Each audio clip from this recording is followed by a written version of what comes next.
Olá, meus amigos, grande abraço para todo mundo. Estamos começando mais um Canal Esportes pela sua TV Mar Canal 25, emissora da organização Arnon de Melo, e pelo portal gazetaweb.com, o mais completo portal de notícias de Alagoas. No programa de hoje, você já sabe, na próxima meia hora, com o modelo debate, o novo formato do Canal Esportes, nós vamos trazer personagens do esporte para poder debater com a gente os mais variados temas. Vamos trazer daqui a pouco a participação do Claudinho Sarmento, ex-jogador do CRB e do CSA. O cara que hoje é especialista na educação física, um dos mais conceituados do Nordeste, e vai nos dar a honra de falar.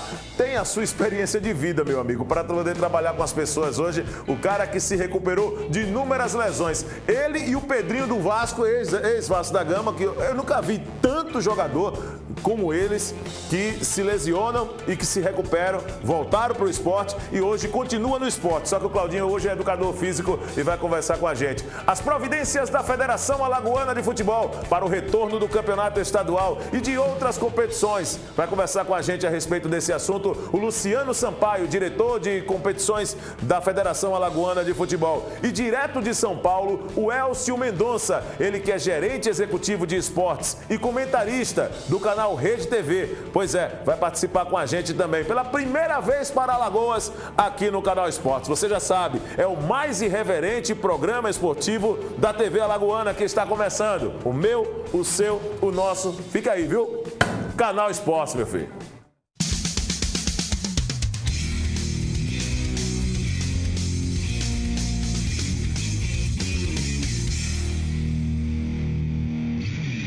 Beleza, olha só, já quero cumprimentar os meus amigos aqui, Luciano Sampaio, meu amigo Claudinho, Elcio Mendonça, vem pra cá pra roda. Bota aqui o Elcio, rapidinho aqui, direto de São Paulo. Beleza, Elcio, como é que você tá? Tudo bem? Prazer estar aqui com vocês, direto da fria São Paulo para belíssima Maceió. Prazer estar aqui hoje com vocês. Muito obrigado por aceitar nosso convite, tá certo? Os nossos convidados, coloca as nossas redes sociais aí rapidinho, Josiel, por favor, para o nosso telespectador participar com a gente de agora em diante, tá? Com os nossos mecanismos de contato pelo Facebook, pelo Twitter, pelo Instagram, no YouTube, o nosso Emerson também ali na geração de caracteres. Muito obrigado aí pelo apoio de toda a produção, tá certo? Vamos lá. Quero começar inicialmente, Claudinho, parabéns aí, rapaz, pelo trabalho. Tá fininho, viu, Claudinho, viu, Elcio? Chegando aqui, pensei o seguinte, o cara tem jeito de ex-jogador, aí começa a ganhar apoio, porque eu sou ex-atleta também. Olha a minha forma física para do Claudinho, por exemplo, só que eu fui amador. Claudinho tá fininho, tá melhor do que na época que era jogador. E o Luciano Sampaio, seja bem-vindo os dois, tá certo? Muito obrigado. Valeu, Viderlan, é sempre uma satisfação estar aqui partilhando o espaço com um amigo, né? Poder levar a informação do futebol alagoano a sua qualificada audiência. E tu, Claudinho, fala aí. Uma satisfação ser convidado mais uma vez, já vi uma oportunidade aqui, um pouco afastado agora das mídias, né? Estamos trabalhando agora em outra área, mas sempre acompanhando futebol, seu amigo, na época ainda de CRB.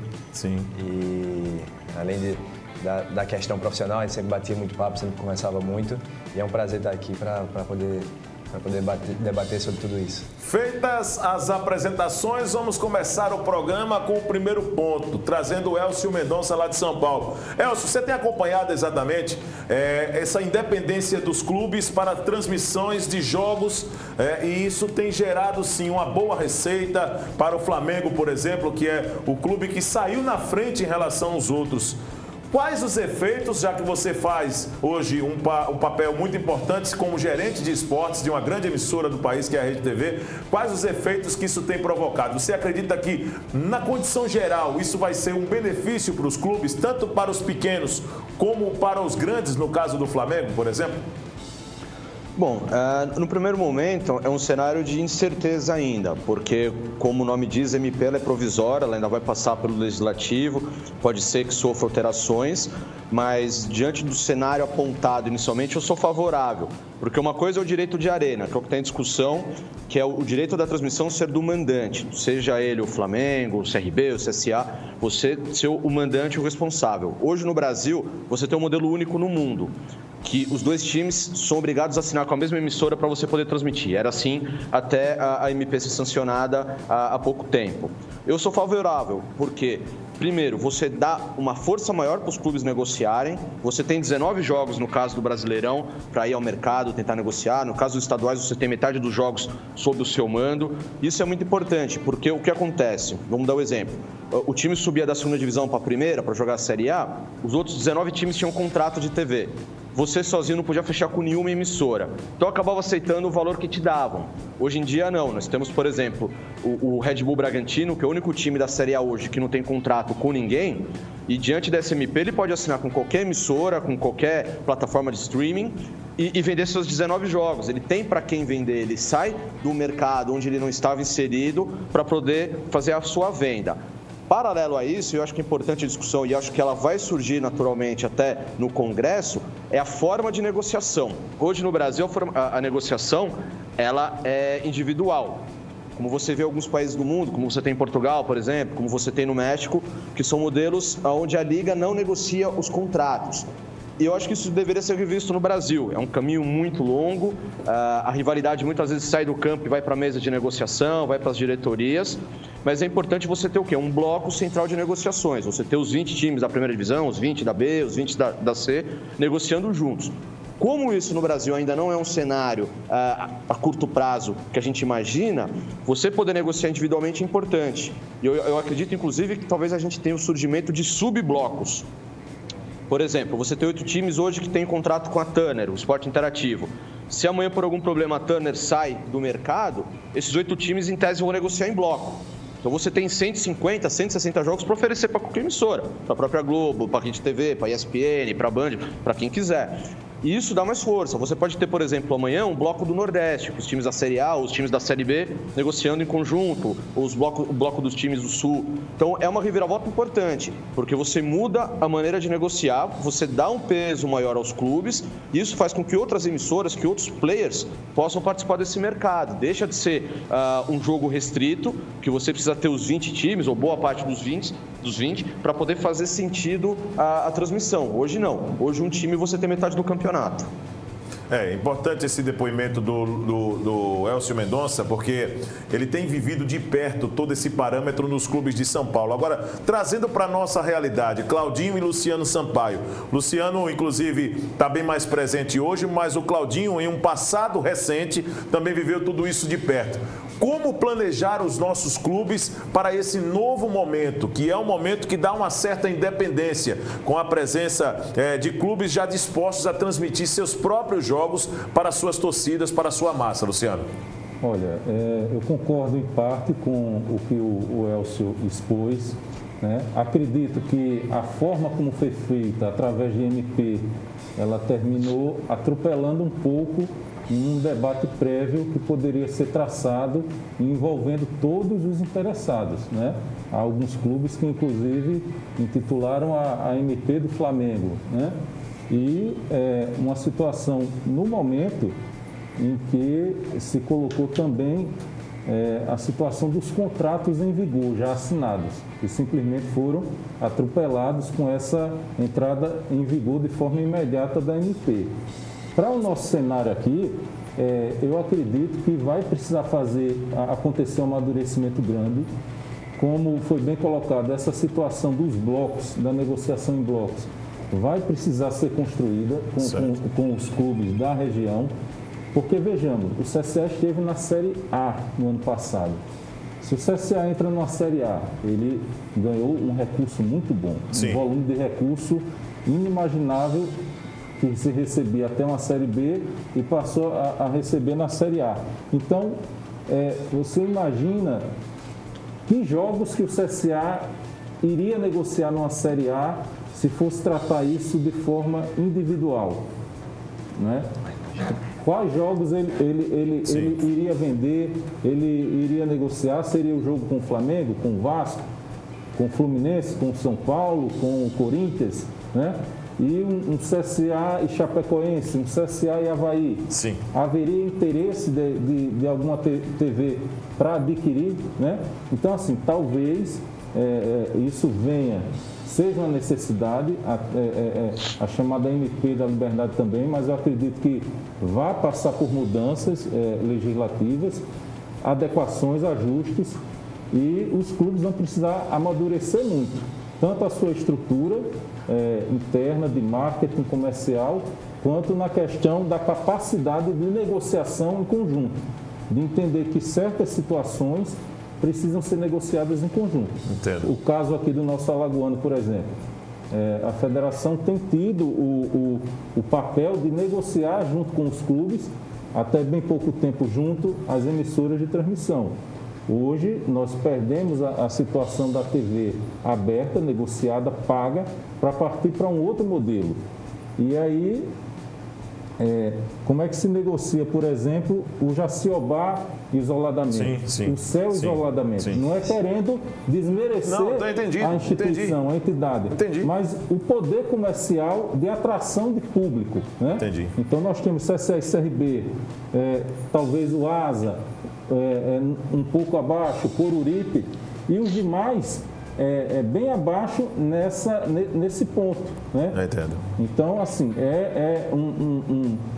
uma novidade muito interessante, mas que vai precisar ser amadurecida, ajustada, como diversos representantes e presidentes do clube já expuseram sua opinião. Claudinho, essa situação muito diferente da época que você viveu como jogador, mas essa independência, o que quebra um pouco o monopólio também que existe. Porém, como o Luciano Sampaio já fez a explanação dele, indo em partes com a concordância com o que fez o Elcio, mas existe uma preocupação com os clubes pequenos. Sempre aqueles de menor porte, eles acabam sofrendo quando tem essas grandes mudanças. O futebol de Alagoas, pelo que você tem acompanhado, Claudinho, desde quando você inclusive parou? Fala um pouquinho dessa tua parada e da mudança exatamente de profissão. Agora você é educador físico. Parabéns, Claudinho. Muito obrigado.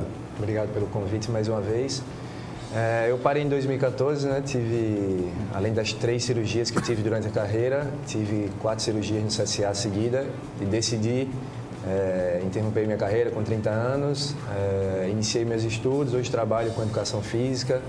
Tive a oportunidade de estar trabalhando nos últimos 2 anos com o personal no Japão de alguns jogadores profissionais. Hoje, nessa pandemia, também consegui ter acesso a eles pelas aulas online também. Tem meus alunos que eu já trabalho há alguns anos na praia, trabalho com personal, mas criei meu espaço, que era um espaço que eu queria que as pessoas cuidassem da saúde, mas se divertissem também. Um ambiente bem colorido, com muita bola. E para a gente reviver também, o nosso dia a dia já é muito pesado, para quando a gente chegar, para a gente for treinar, a gente chegar lá treinar e se divertir, cuidar da saúde, cuidar da autoestima também. Em relação a essa questão da MP, é uma situação nova, toda situação nova é desconfortável no começo. Daqui a alguns anos, eu acredito que é um pontapé inicial para outras situações. No começo vai ser muito difícil. Uma coisa que dos 4 aqui, hoje eu sou mais leigo em relação a isso, acompanho por cima. Mas algumas coisas em relação à transmissão de algum clube, do clube, eticamente é bem complicado. Tiveram 2 casos que eu vi. No caso, algumas entrevistas com Jesus, que se fossem outras rádios, outras televisões, eles questionariam algumas situações até sobre a saída dele e veio meio que uma ditadura, né? As perguntas que a repórter faz normalmente são perguntas pré-definidas pelo próprio Flamengo, pelo próprio Jesus. E também na transmissão do Fla-Flu no primeiro... Importante isso que o Claudinho está colocando, muito importante. As questões éticas do jornalismo, né, Claudinho? Você pode, o jornalista, ele está lá também e ele não vai perguntar nada que incomode o Flamengo, incomode Jesus, incomode algum atleta. Isso que é legal de jornalismo, né? E outro fato também foi no primeiro jogo, o Fla-Flu, na decisão de pênaltis, a bola bateu no travessão. Na hora até foi rápido assim, mas parecia que tinha entrado ou não. E o narrador do Fluminense, não, gol. Aí depois ele viu o replay, a bola ficou uns 50 centímetros assim pro lado. Ele olhando pelo replay, aí eu ainda achei que foi gol. Para só, o cara tá com o microfone na mão torcendo, né, cara? E assim, e a culpa não é dele, porque ele tá obedecendo ordem ali, ele não pode também. No primeiro jogo, inclusive, não falaram nem o nome do jogador de Flamengo. O adversário, né? A equipe adversária. Isso faz parte, Claudinho, Elcio e Luciano, desse atropelo que o Luciano Sampaio disse. Ainda tem algumas coisas a ajustar, Elcio. Principalmente nós, como jornalistas, precisamos ter muito cuidado com essa maneira como se coloca. Eu acompanhei, por exemplo, a transmissão do Flamengo, nas primeiras transmissões, vi dificuldades em corte de câmera, uma dificuldade, ou seja, um grau assim de muitos ajustes que precisavam, não vou dizer nem amadorismo para não ferir outros profissionais, mas vi também no jogo do Fluminense um narrador que praticamente parecia um torcedor na arquibancada. Então, essas coisas elas precisam precisam ser melhoradas, porque nós tínhamos, de outro ponto, uma TV Globo que transmite as competições, mas que já tinha um padrão de equipe para poder fazer corte de câmera adequado. Isso eu diria que em respeito ao torcedor. Isso precisa ser muito bem ajustado, né, Elcio, também, né? Não, sem dúvida. É um momento importante de mudança do cenário e eu acho que os clubes também têm que saber como se posicionar nesse modelo. Porque, por exemplo, a TV do Fluminense, no momento normal, quem assiste é o torcedor do Fluminense, quer ver os treinos, os bastidores. Quando você tem um jogo desse porte, vai muito além do torcedor. Primeiro porque você tem o torcedor do outro time, no caso o Flamengo, e você tem as pessoas que querem consumir futebol. Era o grande jogo desse momento pós-pandemia, é o grande jogo, inclusive hoje, e você imagina e você espera que se tenha uma cobertura à altura do jogo, mesmo que feito pela TV do clube, com profissionais contratados, mas que você tenha uma cobertura jornalística de fato. No caso do Fluminense, eu até senti uma evolução do primeiro jogo para o jogo da final de domingo, o primeiro jogo da final. Porque o primeiro jogo foi absurdo, não falava o nome dos jogadores. Teve esse exemplo do pênalti que o Claudinho disse, que foi absurdo, que a bola obviamente não entrou, era muito claro que a bola não entrou, e o narrador queria, de alguma maneira, fazer com que a bola entrasse. E no domingo eu senti uma mudança de postura. Eu acho que aos poucos vai se adequar. Mas é verdade, você perde a cobertura jornalística. Qual que é a grande pauta do momento no Brasil? Jorge Jesus vai ficar ou vai para o Benfica? O repórter do Flamengo tem a oportunidade de fazer qualquer pergunta para ele e ignora a principal pauta, que qualquer repórter falaria. Então, quando você trabalha com mídias de clube, você corre esse risco, principalmente se for tratado da maneira institucional, que é hoje, que é como se fosse uma ferramenta da assessoria de comunicação, como se fosse uma ferramenta do marketing. Lá fora do país eu vejo um pouquinho mais evoluído. Você tem times que tem de fato um canal de televisão. O Benfica em Portugal tem o seu canal na TV a cabo. Você assiste o Campeonato Brasileiro na TV do Benfica e outros campeonatos europeus. Vira um canal como o Sport TV, como a ESPN. É claro que a linha editorial é a do clube, mas você tem uma cobertura jornalística de fato ali. Eu acho que aos poucos o Brasil vai se adequar. Mas eu não acho que a TV dos clubes vai ser o caminho de transmissão no futuro, porque é difícil você fazer dinheiro por ali. O Flamengo sentiu essa dificuldade, por exemplo, e mudou já de plataforma. No segundo jogo que ele transmitiu, ele tentou o Maicujo, que é um streaming pago. Hoje já vai para a TV aberta, vai para a SBT. Então há uma dificuldade de você fazer dinheiro com a própria plataforma. A tendência é você negociar de forma parcelada, uma TV a cabo, TV fechada vai para uma emissora, TV aberta vai para outra, o streaming vai para outra, e você potencializa essa venda. Mas eu acho que a própria TV do clube, um pouco mais difícil no futuro, daqui 2, 3 anos, com um cenário mais organizado. E como o próprio Luciano disse, a MP não teve discussão, ela foi assinada da noite para o dia, você não teve um debate. Provavelmente isso vai fazer com que no Legislativo ela sofra várias alterações, porque hoje existe uma insegurança jurídica, de fato. A Globo rompeu com a Federação Carioca por uma questão jurídica. No entender dela, o contrato do Carioca ele é anterior à MP. Então o Flamengo não poderia transmitir os jogos porque é uma exclusividade da Globo. Eu concordo com a Globo, não sou jurista, nada, mas a minha visão de leigo é essa. Você tem uma divergência jurídica nesse ponto e ela vai se agravar, porque você não tem uma estrutura sólida na discussão. Ela foi feita da noite para o dia, esperando que no Congresso você tenha uma discussão maior. Só que a gente está no meio de uma pandemia, no meio de estaduais, brasileiro batendo a porta. Então é um cenário um pouco complicado. E só complementando uma coisa que o Luciano disse, eu acho que a tendência nos estaduais é a negociação continuar centralizada nas federações, porque elas trazem essa segurança para os times, principalmente os menores. É mais fácil você vender um pacote com 10, 12 clubes do que cada um individualmente para o mercado, porque obviamente o peso do CRB e do CSA é diferente de um time menor, você vai ter esse impacto. Inclusive aqui em São Paulo, a federação já avisou os 48 times das 3 divisões que o contrato é com a Globo, é exclusividade, que ninguém use MP para vender os seus direitos. Ela já foi bem claro com todos os times. Eu acho que essa vai ser a linha em outros estados, com uma exceção ou outra de clubes divergentes. Por exemplo, no Paraná, o Atlético vai transmitir o Paranaense na sua plataforma de streaming. O Bahia pretende fazer o mesmo no Campeonato Baiano. Então você vai ter alguns pontos divergentes, mas eu imagino que a curto prazo as federações vão continuar centralizando a venda.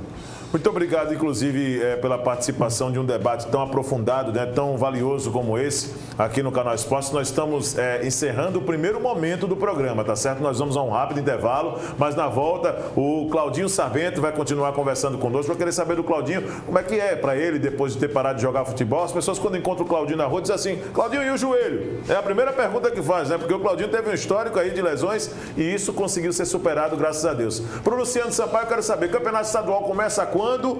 Como é que vai ficar a situação dos times que mandaram seus jogadores embora para poder contratar de novo? E do Elcio lá em São Paulo, eu vou trazer esse cenário um pouco mais também aprofundado dos clubes paulistas para essa retomada das competições, principalmente agora com a retomada dos treinos presenciais. Já que em São Paulo, você está acompanhando aí os noticiários, pelo menos o cenário é diferente, né? Já existe uma flexibilização para que as coisas voltem dentro dos critérios e das regras a uma normalidade. Inclusive, um ensaio já de retorno de competições de nível estadual, né? Como o Campeonato Paulista, por exemplo. Vamos daqui a pouco trazer esses detalhes, você não pode perder, você está no Canal Esportes. Voltamos já.